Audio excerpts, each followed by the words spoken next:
Welcome back to your class. If you remember, in the previous class we have started the Royal Tombs of Golconda, written by Sarojini Naidu, one of the renowned poet. Not only a poet, she was a politician, she was a governor of independent India. She was being given the title of Nightingale of India by Gandhiji. She was actually a witness of the freedom fight. So you can imagine out how visionary and how such a realistic type of the woman she was, and she has given a new heights to the women to show them that you can do wonders if you are willing to go ahead. Here, if you remember, as I said earlier in previous classes as well, that she was belonging to Hyderabad only. She was actually by birth Hyderabadi. So she has like you can say a liking, a love for Hyderabad. So she has written a lot of things about Hyderabad. Even I think I have mentioned about bangle sellers related to Lad Bazaar. She has written. Then palanquin bearers. Then Royal Tombs of Golconda. It is actually not related to Golconda Fort. It is related to the 7 tombs, which is a little bit far away from Golconda. That is only 2 kilometers.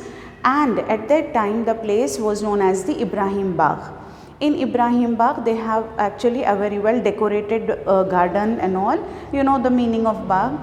So in that place later on those rulers, Nizams, Qutub Shahi rulers, they have actually made their tombs, or you can say they wanted to get buried into those tombs. So right now it is known as their burial ground where they have got buried. So that is the 7 tombs. But these Golconda rulers, they have a grandeur in their life, they have a royal life. So when they have, in those times they have built those things, those monuments, but right now still people visit, and thousands of people visit, millions of people visit, and everybody get to know the royalness, the grandeur, the magnificent life of the rulers at those times. And you can say the far-sightedness. They have a thinking in their mind that how to defend our place, how to defend our area. It is being said that I hope everybody would have seen that there is a big door, a huge door at the end of the Golconda. It is being said that that door would be closed in the nights, and if anybody from the other place, like if they are coming from other city or any other place, if they wanted to enter, they have to show their some ID type, whatever they need, like they have to show some of the letter of the king or some of the other thing to show that that time what the identity cards would be there. They have to show, then they will give the permission to enter into Hyderabad. That is actually, you can say, the covering, or you can say the protection of Hyderabad from by the door of that Golconda. So that was not an easy task to rule and to protect the place in such a way. In those times there were neither the phones nor your big towers would be there. They don't have any more facilities to check it out what is happening, from where the enemies are coming and all, but they protected by creating the forts and the walls surrounding the city. Here is that in Royal Tombs of Golconda, this Sarojini Naidu has started giving us a fascination, or you can say an imagination. She said that once she visited the Royal Tombs, that is at Ibrahim Bagh, after that and all completion of independence and all, so she has seen such a quiet place. No grandeur, no palace, nothing was there, only a ground with some of the tombs. So when she entered, she has started imagining how the life of the kings was and how they ruled. So if you remember in the previous stanzas we have read out, she was very much amazed, she was very much imagining it out, how the trees and plants and how the fountains would be there, such a ground which has the burial ground as well as which is protected them, with the ground which has the witness of the wars of the Nizams, and how peaceful it was. They are getting all the peace in their graves because of the atmosphere over there. Now that was the 2 stanzas we have completed in the previous class. Now this is the 3rd stanza. In the third stanza, she is saying that I is here Sarojini Naidu, the poetess. I pause, my dreaming spirit hears across the winds unquiet tides. I pause. Suddenly she took a pause and she said that my dreaming spirit hears. From the distant place I am getting the sound, just in imagination only. Across the winds. From across the winds, means like from far off it is coming up to me. I am getting the sound in my mind. Unquiet tides. Remember this word, this is quiet, unquiet. There are two words,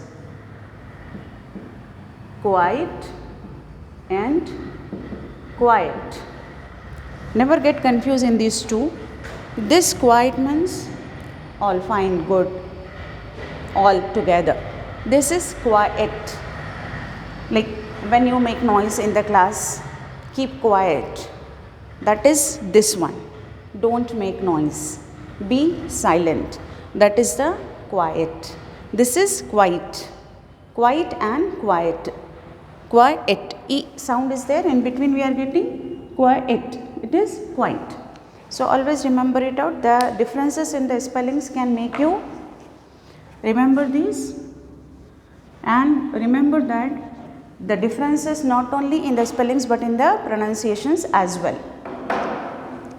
Here is that this quiet means silence. This is the silence. Here is unquiet tides, the tides which are making noise. But the way the poetess has described is something very different. She is saying that the tides which are not making noise. Okay, but instead of saying not making noise, she is saying the unquiet tides. They are making lots of noise. The tides will make, tides means the rising and falling of the water in the oceans or the seas. So the tides will definitely make a noise, will get the sound of the water. So the tides were unquiet, they are not silent. She is saying that I pause, my dreaming spirit. She was imagining she was dreaming, na? So she is saying that my dreaming spirit hears. That means in my imagination I am getting the sound. Across the winds, unquiet tides. The sound of the wind and the sound of the tides are also there, but I am getting the sound of what the sound I am getting? The glimmering music of your spears. Glimmering music. Glimmer is actually the word used for the shining. I have written the glossary here. Glimmer means shine. The glimmering means, here what is he saying? The glimmering music of your spears. Spears, normally you must have seen those who stand at the outside of the forts. They used to carry a big rod, a big vertical iron rod with a pointing edge. That is known as the spear, which normally they used to kill the other person, which they hold on to show the power of the king and power of, you can say, protecting the place. So that is spears. The long vertical ones with the vertical rods, iron rods or metal rods with the pointed heads. So she is saying that I am listening the glimmering music, because when two spears collide together, we can get a shine and then we can get a music. The music and the shine of the spears I am getting into my ears. That means I can hear. She is right now not hearing. She is just imagining the sound of that spears and taking us also into that era. The laughter of your royal brides. Brides, I hope everybody knows that.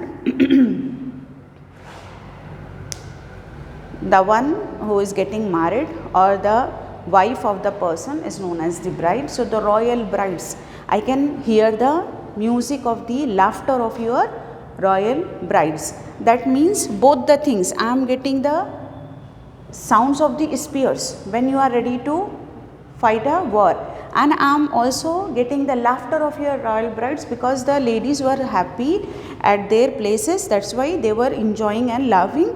So their laughter also I am getting. She is just imagining that from far off places she is getting all this imagination of both the music of the spears and the music of the laughter of the brides. I hope you have understood. That is your third stanza. Now in the fourth stanza, in vain, O kings, in vain, O kings, doth time aspire to make your names oblivion's sport. Always remember it out. In the life, there is a rise and then there is a fall. So obviously, if suppose something is reaching at its peak, it can come down also at the same speed or sometimes at a more speed for falling. So everything, every materialistic thing in the life or in the world will rise up and fall. So that the more important thing is that how do you stay when you rise up? When you reach to the peak, how you stay back? How you balance yourself, that is countable. Have you become proudy? Have you become arrogant?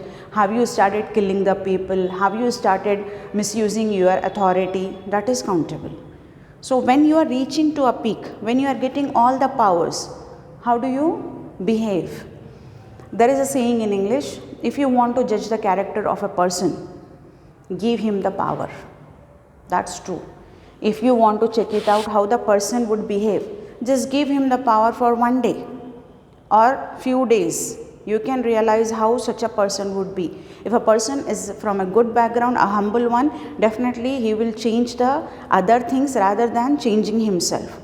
But if a person is an empty vessel who only makes the noise, when he get the power, he started changing himself and he just started misusing the power. So that is the most important thing. How do you behave when you are at the top of your positions? Here is that she is saying, in vain. Vain means waste, useless. Now, O kings, doth time. Doth means do in archaic English. That means old English. Here I will write down in old English. This is also in old English. In archaic. Archaic means old English. So, in vain, O kings, doth time aspire. The useless time has, now the time has become useless, and now the kings, your time has gone, waste, and your time has, doth time aspire. Your time was risen up at the time. Aspire means rise up. Now your time has risen up. At those times you are at the peak. But now what happened? To make your names oblivion's sport. Now slowly your name is, people are forgetting your names. Oblivions, things have been forgotten. So now people are got habituated for forgetting your name. Even you are the ones who have actually established this beautiful city of Hyderabad, and you have done so many things for Hyderabad. But now as the time slowly going up, you have once your time when you have risen up, you are at your peak. Now slowly the time has become more. So that's why the people slowly started forgetting you. While yonder hill wears like a tire. Tire here means like a row. Yonder, distant, far places, you can see the hills standing there in a row to just remember you, to give you one homage, or you can say to protect the city. They were standing as the hills were there, only standing quietly, standing there at the far off places. The remaining grandeur of your fort. Which hills are those? These hills are the leftover or destroyed places of your fort. Grandeur, royal fort. Now just think of, if you have visited Golconda Fort, what do you think the Golconda Fort would look like? The same when the kings were ruling? No. These are the ruins of Golconda Fort. The leftover things, the useless, the destructed things, the destroyed things. Ruined is the destroyed, damaged. And recently, because of the rains, I have heard one of the wall of Golconda Fort has been actually collapsed, one part of the Golconda Fort. So the steps and the walls and all, would you think the same would be there previously when kings were ruling? No, it was well decorated, well managed, and moreover it was actually having a life. People were living into that and enjoying every day. But right now they have become the ruined ones, the leftover ones. The ruined grandeur of your fort. Your fort has completely ruined. The grandeur, the large, impressive, the royalness of your fort has been completely damaged because of the time. Here your time risen up, but now slowly. What happened? The people started forgetting the name, even though the fort has the hills are standing there as it is, but they are not the hills, they were the part of the fort previously, but now they have become the only damaged hills. It happens or not? Yeah, maybe, like nowadays when the rain has started and when these things have been happened during the like a flood, part of the flood, or you can say part of the band has been broken, so the water has gone inside the houses and places. So what had happened to the places, to the houses? Once they were standing tall, the houses, and now suddenly with one flood many of the houses have got destructed, damaged. That is the ruins. Previously it was the grandeur of the houses were there. That means such a big villas, big houses were there. People have the dreams. It is not only the houses and the villas. These were the dreams of the people. Those who have constructed their houses with the dream to live into that. Never know that this type of something is going to happen. But now only the ruins are there. So grandeur and ruins. I hope you got that. The grandeur of the fort has now turned into the ruins. Leftover things would be there into that. So till here I hope you have understood. Please read the poem properly. Somewhere you may find it the difficult words are there, because as I said, she has always used one of the best version of English. She always used the most difficult words for English, and she has a very rhyming and symmetrical type of the poems. So do one thing, when after getting that explanation, please read the poem, and these meanings are very important. Try to understand those meanings. Nothing is difficult, nothing is impossible. It is based in your syllabus, it is there, because according to your mental age you can able to understand this one. So don't think, oh, it's difficult and all. It's nothing, it's very easy. You can able to get it quickly. So in the next class we'll try to complete the more 2 stanzas of the poem. By the time, take care. Have a good day.